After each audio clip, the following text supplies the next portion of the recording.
Hey everyone, and thanks for jumping back into the Macroverse.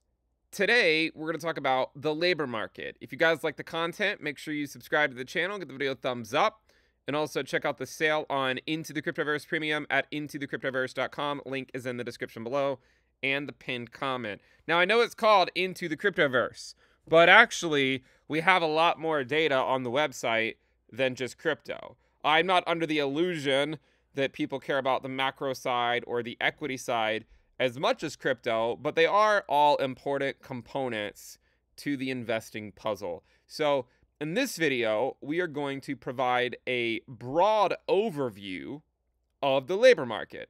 It is the first week of the month, and as most of you I'm sure know, we did get a lot of labor market data this week. And so in this video, I'd like to go through it as seamlessly as possible. So the first thing to note is that the unemployment rate dropped to 4.2%. All right, and we might talk about Bitcoin a little bit later on as well, if we have time, right?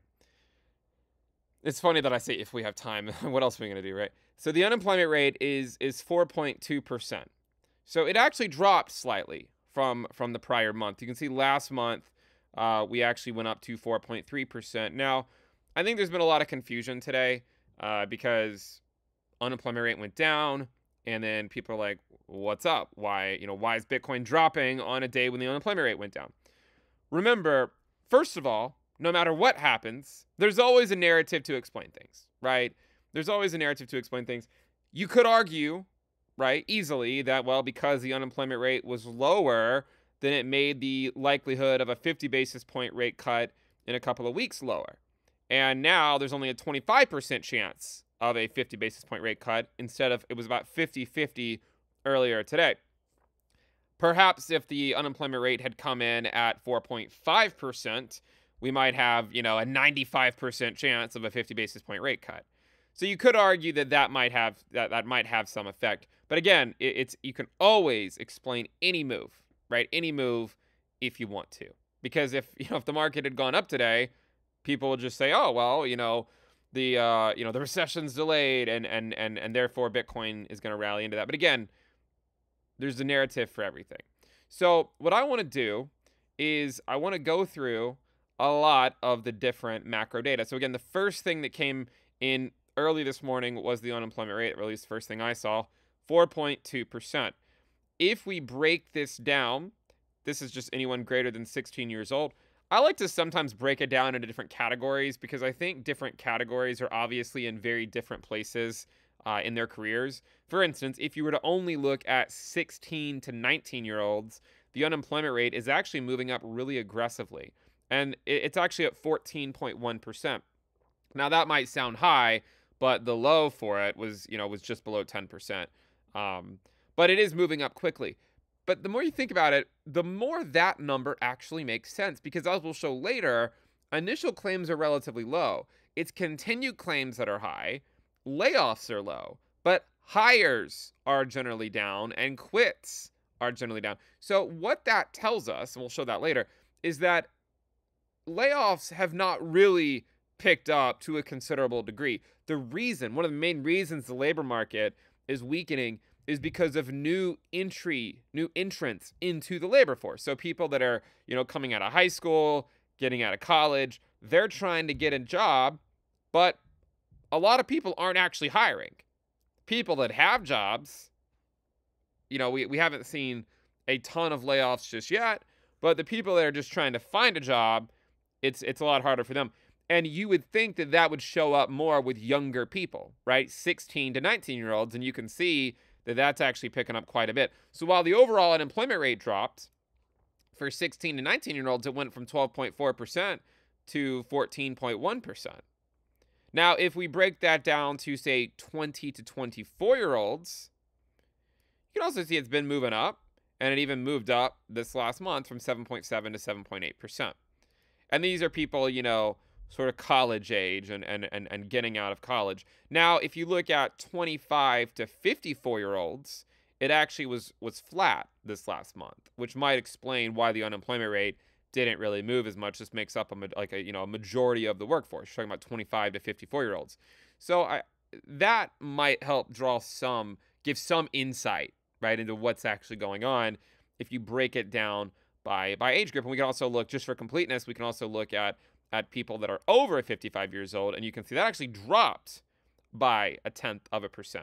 So young people, 16 to 24-year-olds, are having a hard time finding a job.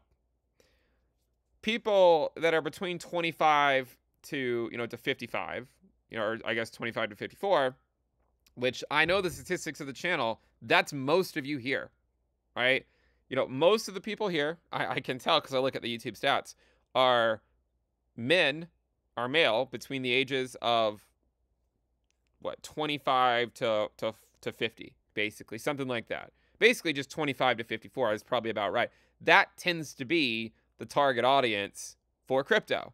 Now, there are some females, about 5 to 6% on my channel, but it just goes to show how things are very different depending on what category you're in. You could even break this down into men and women, right? You could look at men between the ages of 20 to 24, which it went up this last month by about 0.4%. And then you can look at women between the ages of 20 to 24 and see that it actually dropped 0.1%. It's kind of interesting, right? It's kind of interesting how it is slightly different. But we spent a lot of time on this one chart. Let's keep moving.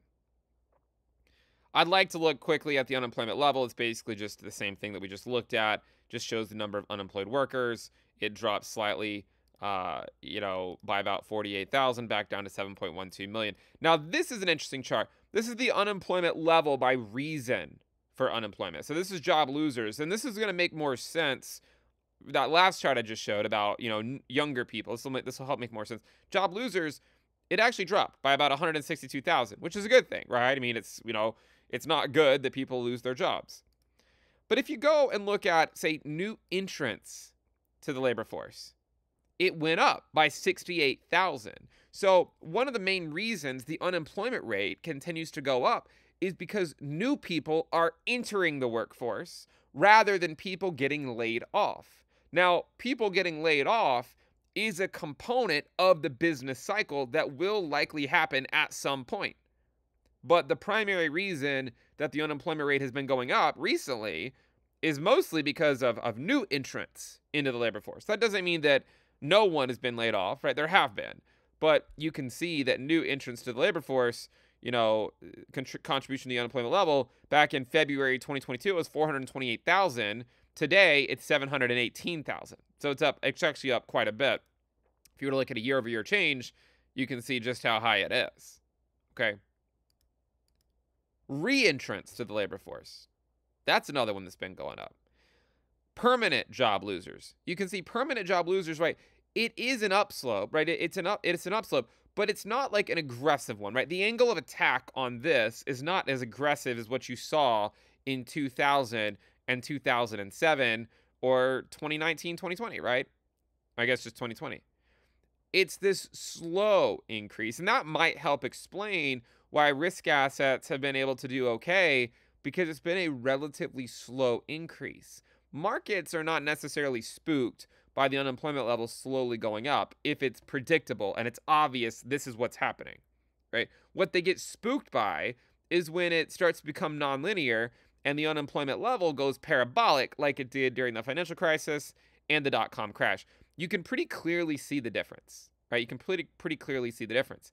Now, if you look here in December of 2000, that was where permanent job losers bottomed. If you look at new entrants to the labor force, you can see that it bottomed in March of 2001, right? So March of 2001 compared to, what was the other one? December of 2000. You see how they don't always line up? The cycle can affect different people at different times. And this cycle, it has clearly affected permanent job losers less so far than it has new entrants into the labor market. Job leavers, right? It's been slowly going down, right? Not a huge change there. And then maybe we'll look at job losers on temporary layoff.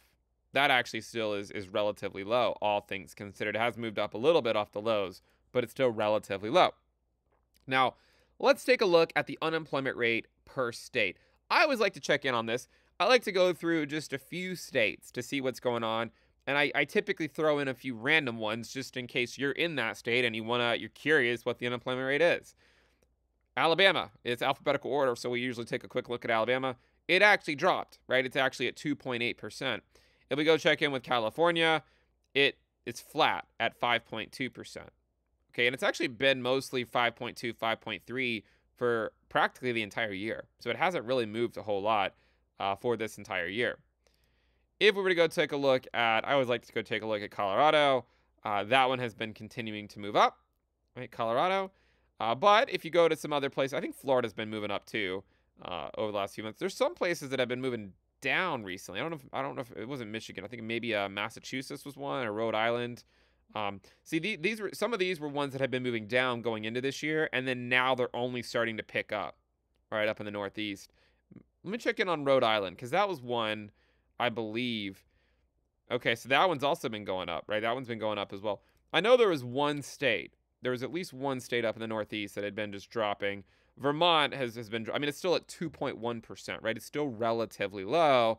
And so, it's important to remember that each state is going to be very different from every other state. Check in on New Mexico, right? That was one still been relatively low, starting to pick up a little bit. And then finally, I'll look at Texas and New York. So if you look at Texas, it's starting to move up a little bit.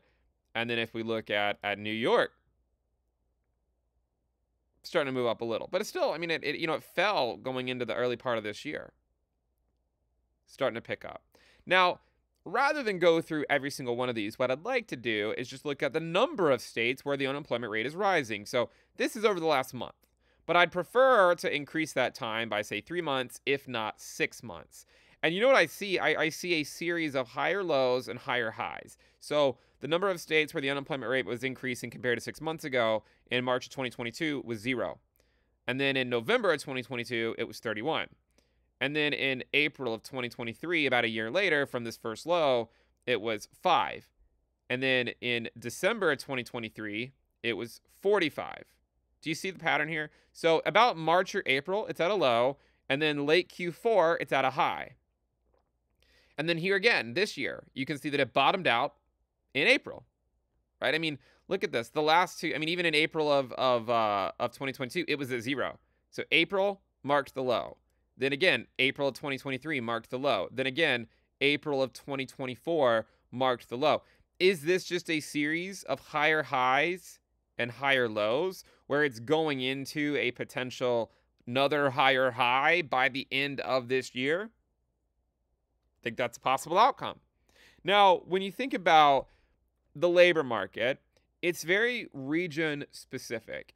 And, we say that a lot. We talk about that a lot. But I find that it makes more sense to visualize it. So this shows the number of states, and it even shows you which states had a higher unemployment rate this month compared to the prior month. And you can see that it's actually about 30 states.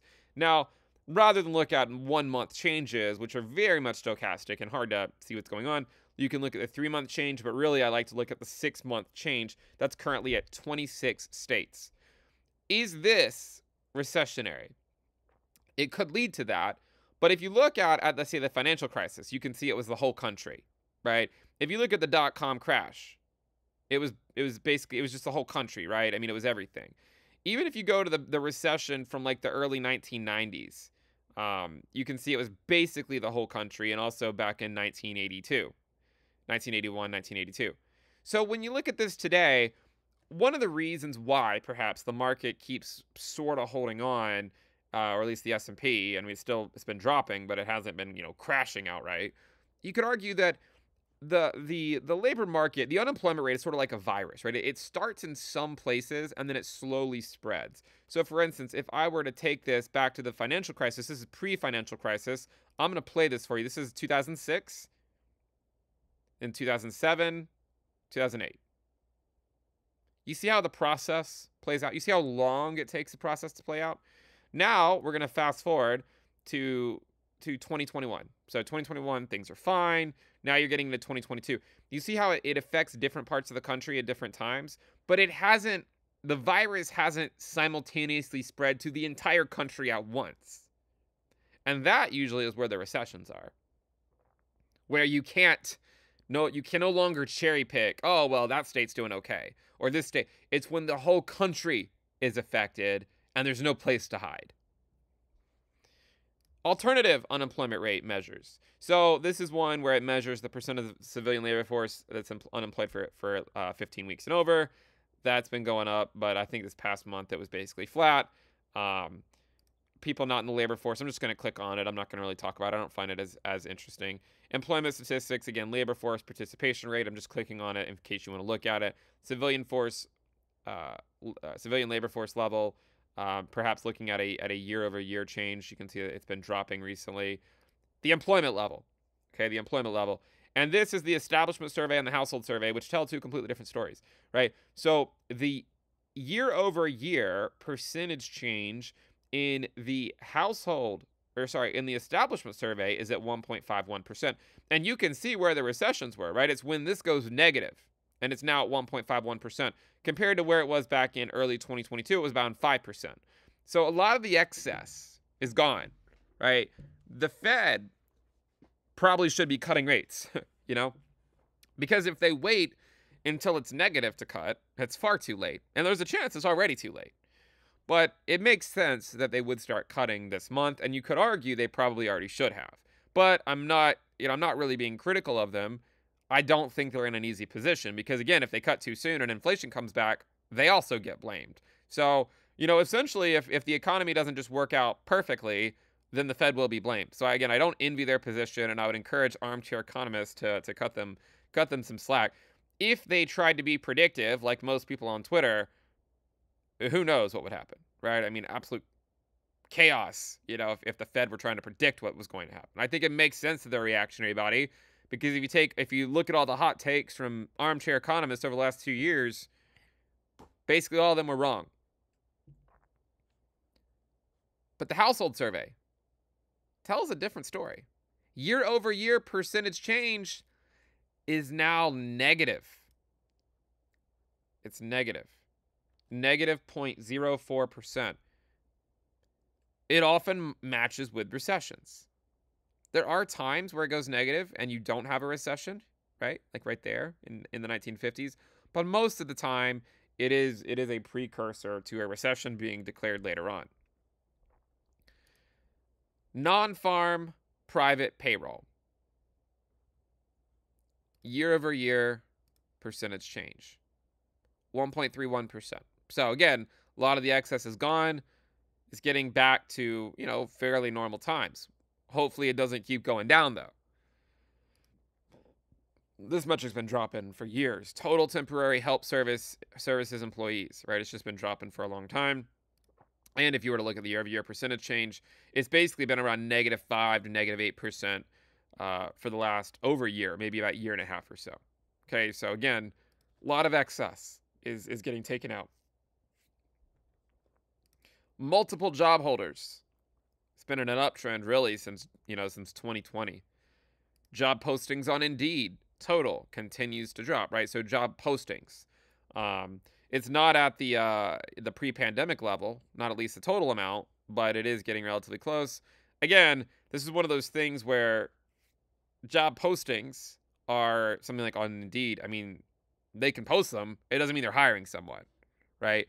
So I think it's useful to look at to get an overall trend of where the labor market is headed, but there are other things that you can look at. And the Fed's not really following job postings on Indeed. I do think they follow job openings. We can debate the validity of the job openings all we want, but the reality is Powell often makes reference to job openings, whether you think the value is there.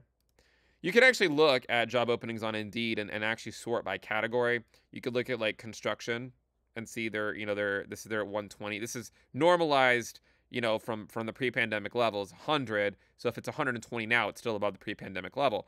Childcare starting to drop off, right? But still above the pre-pandemic level. New listings. It's been on a downtrend, since February 2022, more or less. Education. Right, also dropping. I think there were some, I think, that were already below the pre-pandemic level. Yeah, like mathematics. Um, my undergrad was actually in mathematics. That's why I clicked on it. Well below the the pre-pandemic level, right? You can see the surge, and then you can see just the collapse, and then it just keeps slowly going down. Um, what if engineering is on here? So electrical. My grad degree is in nuclear, but I don't know if they have nuclear. I doubt they have nuclear on here. Nursing, slowly going down. Retail, downtrend, right? So I mean, you can see the general trend. Now we're gonna pivot over the actual job openings that is reported by the government. So look at job openings. This is job openings continues to drop. One thing I like to look at is, okay, first of all, the job openings is still above the pre-pandemic highs. But what it's not above is the job openings per unemployed worker. Remember that one of those first charts we looked at, unemployment level? So if you actually take the job openings divided by the number of unemployed workers, so the number of available workers, the ratio is now at 1.07. So technically speaking, there's still more job openings than available workers, but the trend is the scary thing. And the trend shows you that we're already actually below the pre-pandemic levels. You see that? Because the lowest it was right before the pandemic was 1.15, 1.14. But now it's at 1.07 with no clear end in sight to this downtrend. So that is something that's concerning, right? And this trend needs to change sooner rather than later. If we continue on, job quits. This is one that usually goes down in recessions. It's sort of counterintuitive for a lot of people, I think, because normally you would think about the unemployment rate going up and that sort of stuff. But quits go down as the labor market loosens up, because as it loosens, people are going to be worried that they might not be able to find a new job, or they don't quit their job because they can't find a new job. That's why quits go down as the labor market softens up. It actually went up a little bit this last month, but again, the overall downtrend of this largely remains intact. This is the same thing. It's just the same data, but just the quits rate rather than the quits level. Initial claims has been one of the more interesting things this cycle, because again, it's still relatively low. It is. And I've said before, really, in order to get into real recession territory, you need to see initial claims closer to 300K. And they haven't been there. They probably will go there by the end of this cycle, but they're not there yet. Initial claims per state. Now, I'm not going to go through every single one of these. What I'd like to do is look at the initial claims map, normalized by population. Initially, when we first coded this up, we did not normalize it by population, but I think it makes sense to normalize it by population, because if you don't, you're essentially going to have some states with a lot more initial claims, but it makes sense they would have more initial claims if they have a larger population. By normalizing by population, it doesn't matter. Now you can look at this and say, yes, California does have a lot of initial claims, and even though they have a lot of people there, when you normalize by population, it's still a lot of claims. And that's why California's red. And the other one that's really red right here, recently anyways, has been Massachusetts. Initial claims in California, 38,000, but the population is around 39 million. Massachusetts initial claims is 8,000, but the population is 7 million. So it's 0.11%. Just like in California, it's 0.1%. Texas, it's only 0.05%. I honestly find these charts fascinating, right? I think it's cool to just look at the data and look to see like where the weak spots are, right? Virginia is 0.03%, North Carolina 0.03, South Carolina 0.04, Georgia 0.05, Florida 0.03. But you go up here to the Northwest, Oregon's 0.08, Nevada's 0.09, Pennsylvania 0.07, New York 0.08. So it's out west and the Northeast that, when you normalize by population, have some of the highest initial claims. Here it shows the number of states with a percentage year-over-year initial claims rising. So this is looking at the last year, how many states have the initial claims going up by at least 30% over the last year. No, only five states. If we change this to say 20%, it's 10 states. If we change it to 10%, it's 14 states. I mean, It's not great, but it's also not yet in recession territory. At least not that metric.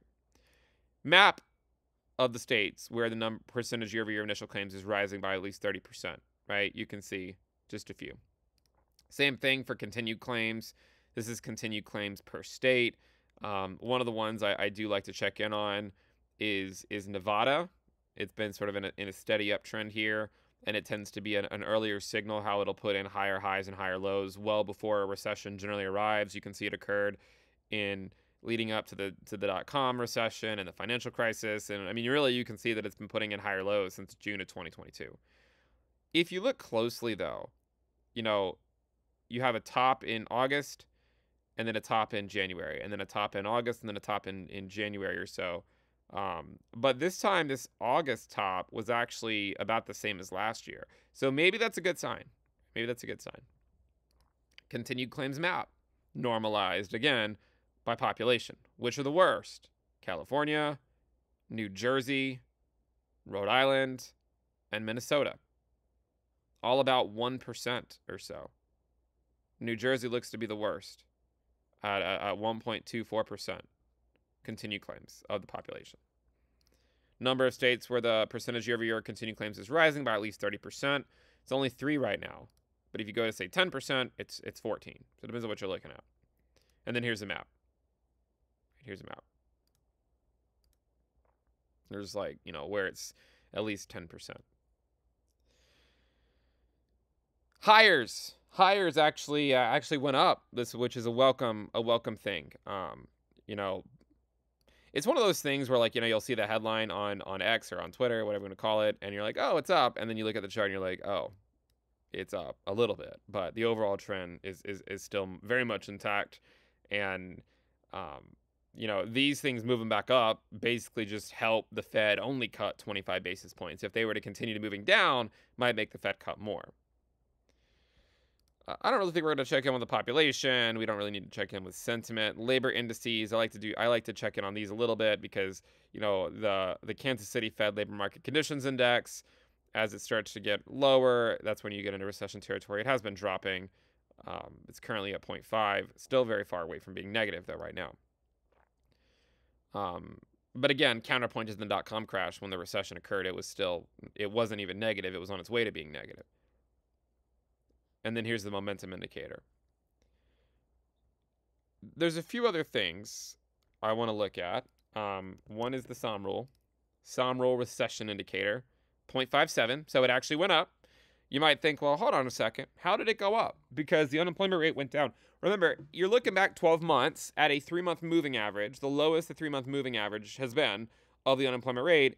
And you're also, while it did go down, from 4.3 to 4.2, the 4.2 was replacing a number in the 3s. I don't know if it was 3.9 or 3.8, whatever. Probably 3.9. Let's just look. So you can see that because, again, it's the 3-month moving average, it would have been replacing. Oh, well, it was replacing 4, right? Not 3. It was replacing a 4%. So it replaced a 4% with a 4.2%. So yes, the unemployment rate dropped, but the SOM rule has still, continued to trigger, and it hasn't reversed, if you're curious about that. Yeah, I mean, if you zoom in over here, you can really see it, the 0.53. I mean, the 0.5 is the trigger, and then it went to 0.53 last month, and now it's at 0.57. Here's the SOM rule recession indicator per state. I'm not going to go through all of them. But what we can do is we can look at the number of states where the SOM rule has triggered. It actually dropped. It's back down to 16. A map of the states where the SOM rule has triggered. This is the map. So these are the states where the SOM rule has triggered. Out west, some right here, in sort of Missouri, Illinois, Indiana area, Kentucky, and then a little bit in the south, a little bit in the northeast. But there's huge areas out here where it has not yet triggered. The Coincident Economic Activity Index, I've been following this for a while. It is starting to weaken here. If you look at a quarter-over-quarter change, you can see it's actually starting to really drop here. Quarter over quarter is 0.39%. You can see the recessions occur, not really that much lower than where it is right now. Looking at a year-over-year percentage change, you can see how these can, just sort of dive down into that negative territory. And so that's what, you have to look out for right here is this starting to make a more aggressive move to the downside, or is it just kind of like what it was over here and then it'll just kind of level out again? I don't know. I also wanted to look at the, what was it? There was one other thing I did want to look at. It wasn't the Sound rule. It was, I don't remember. Oh, this one, the smooth recession probability indicator. This is one where it is starting to go up. Now, when you look at this chart, you'd have to get a magnifying glass to see anything, right? It's hard to really see anything over here. But if you just look at the last couple of years, the odds of a recession are going up. Okay, so this is a lagging indicator, so you're not going to get any, predictive power with this one, because the data point that we just got was for July. It's already September. So, but as of July, according to this indicator, there's about a 1.96% chance that the U.S. economy was in recession by July of 2024. Only about a 2% chance. It'll be interesting to see what this looks like in 3 months, right? What does it look like in December for, the October data? Okay, I just want to put this on your radar because this is starting to go up. And if you apply, say, a moving average to it, here's a 3-month, you really can tell it's been putting in some higher lows and higher highs. Okay, so it is moving higher. The labor market is really starting to soften up, and it makes sense that the Fed is going to be cutting relatively soon. Bitcoin. It's back down to where it was in July. I put out a video a few days ago talking about, wake me up when September ends. What's interesting is if you look at monthly returns, Bitcoin has already done worse than the average September, right? The average September, not statistically significant because the standard deviation is 12.12%, but the average September is negative 6.4%, and this September, we've already seen Bitcoin drop 8.44%. The only time in the last 10 years or so where it really dropped more than what it is right now and closed at that level, there's, 8.61, but was 2019. 2019. That doesn't mean that Bitcoin has to drop, another, down to 14%. But it does go to show that 2019 comparison keeps popping up, right? It keeps popping up. So I would keep an eye on this. It's always possible that Bitcoin does bounce at some point and erases some of those losses. But, the reality is Bitcoin could close the month at 50 at the current price, and it would actually be a relatively normal September, I feel like when I put out the video, there are some people saying, this time is different. It's not going to drop in September. And here we are, right? It has. And what sometimes can happen is the people that sort of mock it, they then capitulate after Bitcoin's dropped 10%, and then it bounces, right? So they laugh at it at first, then it happens, then they sell because it happened, and then it bounces. And then they buy back in, and then it drops again. Right? That's how the market can chew you up and spit you out, right? If you wait for the event to occur, you wait for the confirmation, and you're like, oh, it was right. Now let me do it. Wait, where were you a week ago when we talked about it? So you have to be careful, right? You have to be careful with that sort of mentality. But again, as I said a couple of months ago, right? August and September on average are the 2 worst months of the year for Bitcoin. And last month, Bitcoin dropped 8.84%, and so far this month it's dropped 8.44%. So far this time has in fact not been different. Now, on a sort of a larger scale here, you can see that Bitcoin is at, sort of this area that you could argue has been where demand has been found. Okay. And, I've had people ask me like, well, what is it? What's it going to do here?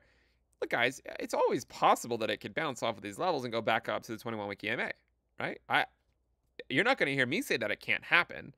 My point is this. There's two outcomes, right? Because we're going to assume the sideways forever outcome doesn't actually happen. Two outcomes. The two outcomes are, obviously, Bitcoin goes up, or Bitcoin crashes below the demand level and it goes down to, say, like the yearly open around the low 40s, okay? My contention is this. Monetary policy has not yet changed. It's going to change, hasn't changed yet. My contention is this. Whether Bitcoin bounces or crashes, dominance should go up. I've had a lot of people reach out and say, like, why is dominance down? I'm like, guys, just look at the chart. I mean, it's still mostly going up, right? I mean, yes, it's down this week, but it's still a general uptrend. It's always possible for it to slightly reverse course in September, but, you know, monetary policy has not yet loosened yet, and last cycle, dominance didn't reverse course durably until about a month after the first rate cut, and then not until QT, quantitative tightening, was over, neither of which has happened yet. So I would say, you know, I can't know, right? I certainly can't know which path Bitcoin is going to take in the short term. I do think, I do think there is a good chance that Bitcoin, we will have to inevitably face the soft landing, hard landing scenario at some point. I don't know if it's going to be this month or if it's going to, you know, be next month, right? I don't know. I don't know how long it's going to take. And a rally back up to the 21-week EMA isn't going to change anything if the unemployment rate keeps going up.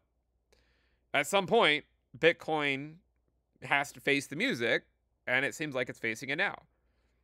But yeah, I mean, in the short term, who knows what's going to happen? In the same way that Bitcoin sold off into a better than expected labor market print, it's always possible that it could rally after a bad inflation print or something. Because again, the market can be irrational, right? You can't look at a data point and be like, oh, well, because of that means this is where it's going to go. So I would keep an eye on this level because, you know, it's below about 53K where things start to get dicey. And if it goes below 53K, you know, you have to think there's a decent chance it's going to go back into the 40s. You know, you keep knocking, the door may open eventually. But yeah, I do still think dominance can go up. I think the reality is, you know, as long as it's trending above the bull market support band, follow the trend, right? At this point, not only is it above the bull market support band, it's also above the 8-week SMA. The 8-week SMA is at 56.96%. So, I mean, it's still above that. And if you look at Bitcoin dominance plus USDT dominance, it's at the same spot it was at just before rate cuts last cycle. So, I mean, it doesn't look that concerning to me. It's just more of the same thing. But that is the labor market. Those are my opinions about the labor market. Certainly some concerning data in some areas, like job openings per unemployed worker. If you were to look at the unemployment rate, it certainly looks like it's going parabolic. I mean, yeah, it dropped a little bit this month, but I mean, look, there's other nonlinear phases where it drops slightly or goes sideways for a month and then it just keeps going, right? I mean, look at this right here. It went up to 4.4, went back down to 4.3 by May, and then by December, it was at 5.7, you know? So the unemployment rate, to me, the trend looks pretty unhealthy. The actual value of 4.2% looks absolutely fine. Right. I mean, in the grand context of history, there's nothing wrong with a 4.2% unemployment rate. If you draw a line across the page, I mean, it's already there, right? But if you just draw this line, there's not been that many times in history where the unemployment rate is lower than it is today. But that's not the concern, right? That would be a straw man argument. No one's arguing that 4.2% is bad. That's actually what the Fed wants, right? They want to loosen up the labor market so that inflation durably comes back down to 2%. To reduce wage pressure, wage inflation. That's not the concern. The concern is not the level. The concern is the trend. In the same way that it took years for interest rates to really reverse this, you could argue that it could also take a lot of time once rate cuts arrive to really slow this trend down, right? So that's the hard part. It's not the level. It's the rate of change. It's the trend.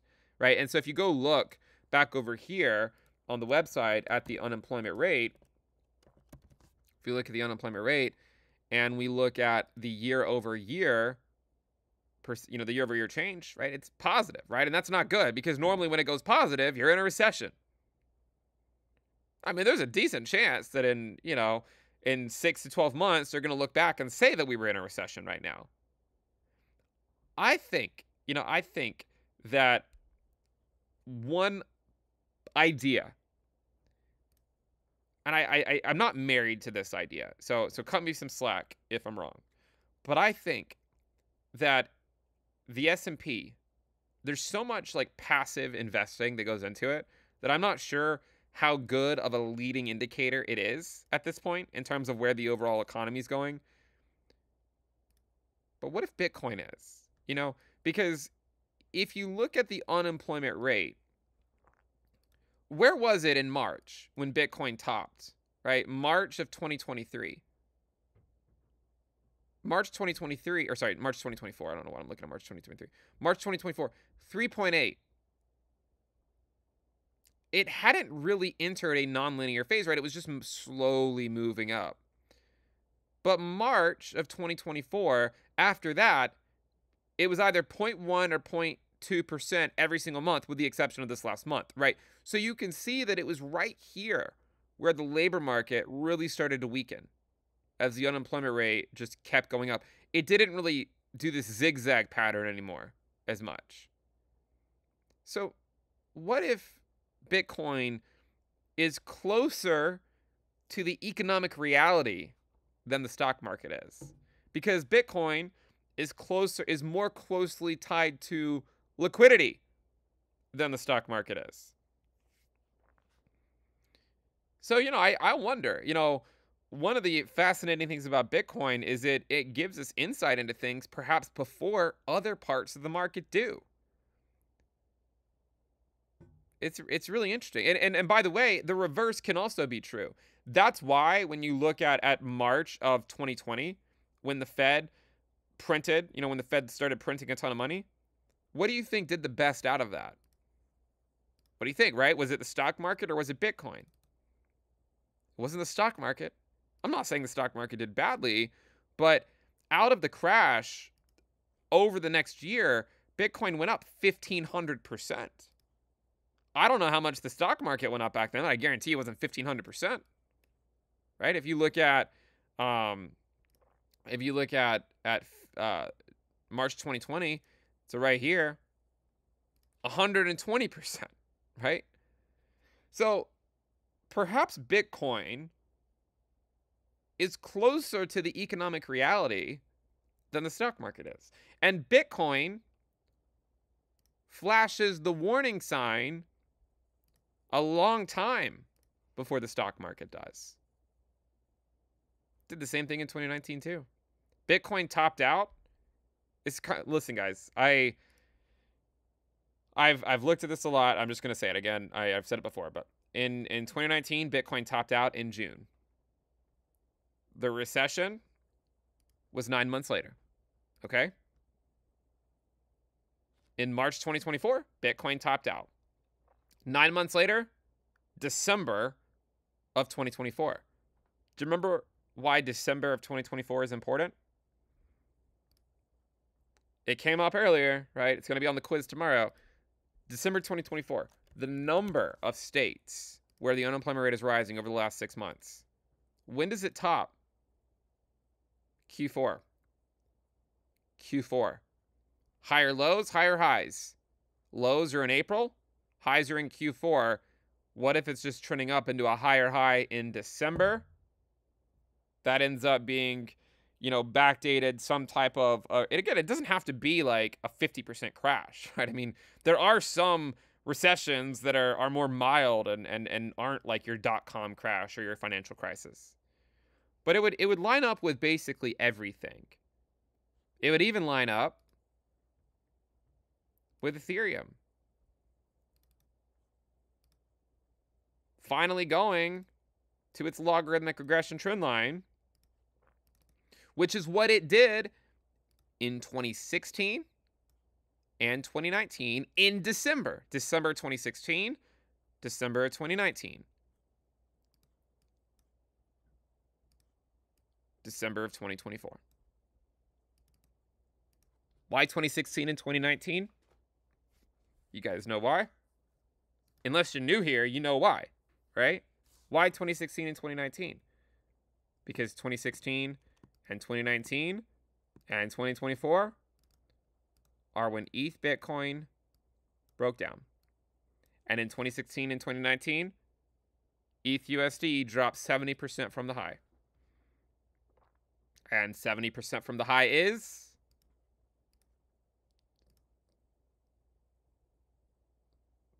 $1,200, which, by the way, as I just showed, is right where the regression band is. So it seems like there's a chance that it all lines up. Now, granted, usually when I get this confident about something happening, the market slaps me in the face, right? So I'm not suggesting that it's all just going to happen and it's going to be easy and that there's not going to be any doubt or reflection. I'm not saying that. Absolutely, ETH could bounce and go back to the 20-week SMA at some point and sort of call all this into question. But even if it did that, it still would be within the context of what we've seen historically, right? I mean, even over here in 2019 when ETH bounced, it still was just rejections off the bull market support band. I think it's all lining up. After all this time, right? After all this time, it seems to be lining up. And we'll keep an eye on this. We'll follow the labor market. If you guys like the content, subscribe, video thumbs up. Again, we do have the sale on Into the Cryptoverse Premium still running. We have 3 premium videos a week. One of those is an AMA if you have any questions for me. And we'll wrap it up there. See you guys next time. Bye.